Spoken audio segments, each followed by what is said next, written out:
ঠিক তখনই সিংজিনের ফোনে একটার পর একটা মেসেজ আসতে শুরু করলো। মোট 200 কোটি টাকা ঢুকে গেছে তার অ্যাকাউন্টে।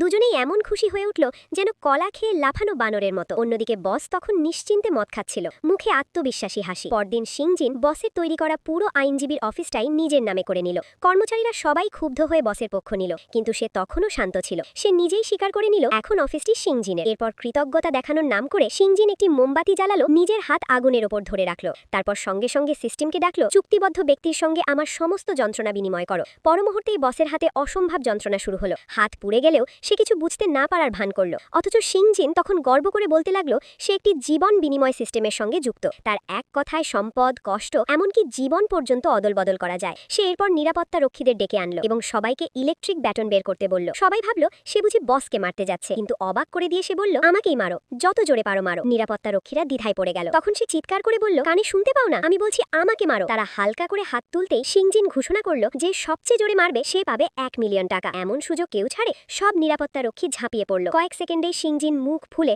একেবারে বিকৃত হয়ে গেল। তবুও সে চিৎকার করে বলছিল আরো জোরে, আরো জোরে। শেষ পর্যন্ত এক নিরাপত্তা রক্ষী একটা চেয়ার তুলে সজোরে আঘাত করতেই সে হঠাৎ থামতে বলল। কেঁপে কেঁপে উঠে দাঁড়িয়ে সে বসকে হুমকি দিল, সিস্টেমের সঙ্গে সবকিছু বদলাও, এই সব চুক্তি এখন তোমার, আমি তোমার জন্য বিশেষ উপহার রেখেছি। বস অনুনয় করলো থামো, এখনো সব ঠিক করা যায়। কিন্তু সিংজিন থামার মানুষ নয়। সে হাসতে হাসতে বলল তুমি ভাবছো আমি কষ্ট পাবো? আমি ভয় পাই না। সে বুঝতেই পারল না বস তখন এক রহস্যময় হাসি হাসছিল। শেষমেশ সেই মুহূর্ত এলো। সিংজিন সিস্টেমকে ডাকলো, চুক্তিবদ্ধ ব্যক্তির সঙ্গে আমার সমস্ত যন্ত্রণা বিনিময় করো, আমার সমস্ত কষ্ট।